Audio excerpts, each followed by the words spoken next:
So I originally was going to do a video about the Halo Infinite screenshots that 343 showed us a while back, but I just couldn't do it. I don't know how to talk about screenshots in a video. I could just say how cool they look and why they're cool, but they didn't really spawn any conversation, so it was just me going, hey, these screenshots that have been everywhere for the last couple of days, look, here they are in my video. I didn't want to do that.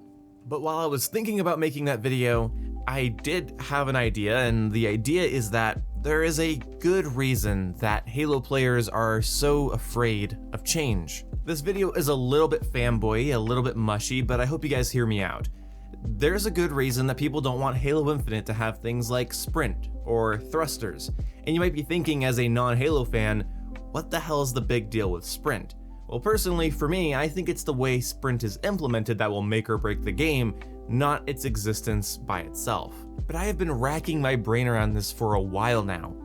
Why are Halo players so serious about the game changing? Then I realized that people didn't mind the grappling hook. In Halo Infinite's demo that we saw in, I think, what was it, June or July, we saw a grappling hook, and that's brand new for Halo. We've never had a grappling hook in Halo. So why weren't people angry about that? Why didn't they scream that it was a Just Cause ripoff, or it was obviously ripping off Doom Eternal's chain shotgun thing? Why weren't people upset? Well, now it's kind of obvious to me. Every Halo game has implemented something into the sandbox that makes it unique not only from the other Halo games, but from other games in general. After the success of Halo CE, Halo 2 implemented dual wielding. Halo 3 had theater mode and Forge, dual wielding was back, but also they had equipment like power drains, bubble shields, land mines. Then Halo Reach came out and had armor abilities, which not everybody loves, but I personally didn't mind too much, so yeah, those are all new things. Halo 4 attempted to change up the sandbox, but they really just muddied it, adding weapons that really didn't need to be there, that didn't really fill a particular role, adding loadouts from Call of Duty complete with perks and weapon skins, giving people sprint, and the armor abilities was a concept first explored in Halo Reach. It wasn't a change to the sandbox. Halo 4 has its merits, and I don't want to shit all over it. I do have fond memories of playing it, and I don't despise it entirely. People thought it was cool that there was an assault rifle, a DMR, and a battle rifle in one game, but then there was also the light rifle, which was a burst rifle and a semi-automatic rifle in one, and it just felt like the sandbox, the meta. Your box of toys got a little messy. And then Halo 5 implemented boost jumping and thrusting around, and implemented things that we had recently seen in Call of Duty's Advanced Warfare. And for a lot of people, Halo 5 just didn't bring back the magic. Halo has a magic to it. In previous games, Halo's movement restrictions, the inability to sprint, the inability to thrust out of the way, made you focus on your positioning, constantly worrying about where you are, and if you're walking into a situation you can't walk out of. So many of your deaths in classic Halo games are 100% the fault of your positioning or lack of awareness. And when your movement isn't amazing, when you can't sprint long distances and clamber on top of things and dash around, you have to rely on equipment, the sandbox. This is how you get yourself out of situations. Bubble shields, grenades, plasma pistol charges. When you yourself are restricted, the sandbox is so much more enticing to dig your hands into. But if you can just sprint around and jetpack around with a BR and some grenades and a really powerful magnum, going for the sniper rifle doesn't have the same oomph. Going for the rocket launcher doesn't have the same oomph. You're still gonna go for them, but it means a little less. Basically, when the player's ability to perform tasks is increased in its ease, the player relies a lot less on their surroundings, a lot less on the sandbox, on the environment, on the equipment. They start to really feel like a super soldier, and I know lore-wise you should probably feel like a super soldier.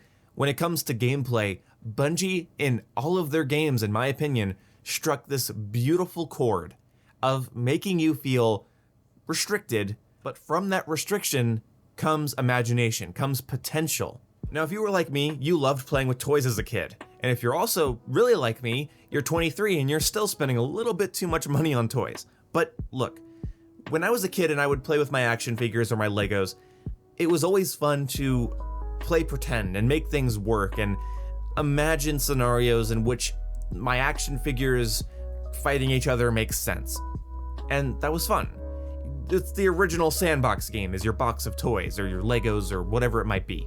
Sometimes I think I would not have had as much fun going out and buying every toy on the shelf. And what I mean by that is restrictions breed creativity. I don't think I would have had as much fun. I don't think I would have played as long if I just would have had every Lego set that existed at the time. Every action figure accessory. It would be option paralysis. I'd feel like the toys are playing with me more than I'm playing with them. My input is required less. The more stuff you pile into a game, and I'm gonna go ahead and say especially a game like Halo, the less imagination you need to have, the less you have to work for yourself and rely on your teammates.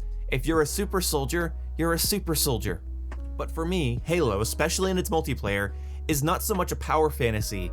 That might be the context, but really what it is a canvas.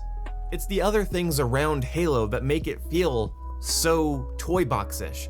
Complicated maps, stuff like grav lifts, a wider range of vehicles, and lots of physics objects and mechanics that make for countless hilarious moments. I mean, Halo is, in a lot of ways, a playground. I think a lot of problems people have with modern gaming is that gaming just wants to give you all the answers. It just wants to cover the maps with waypoints and icons and doesn't want you to have to worry about finding where to go or learning how to play. Halo 4, for instance, shows power weapons on the map with a waypoint instead of requiring you to know the locations like the back of your hand. It doesn't require you to use your mind and to remember. Even a brand new player will be able to figure out where the rocket launcher spawns. My last example is that I prefer Halo Reach's Forge. Halo 5 has the more detailed and technical Forge that allows you to do so much more than Reach's. But because of Reach's limitations, it forces me to be creative, and it, again, kind of feels like I'm rummaging through a toy box versus using an actual video game creation tool. Limitations breed creativity.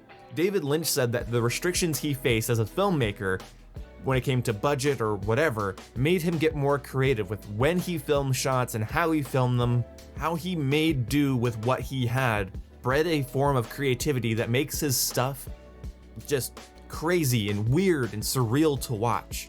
I personally think David Lynch's work, especially Twin Peaks, has a magic to it, and if that magic was brought out through restrictions, then I don't see how that can't apply to some video games in the way they're designed. So, Halo players are actively asking to be limited so that the sandbox can shine a lot more than they do. What sets Halo apart is that you're constantly interacting with it. The weapons on the ground, the grav lifts, the equipment, the armor abilities, whatever they might be, you're constantly using them to interact in a space. To summarize, the more powerful you are as a player, the faster you are, the easier it is for you to get out of bad situations, the less you'll interact with the environment and the space that was designed. Thank you so much for watching. I'll see you when I see you. Goodbye.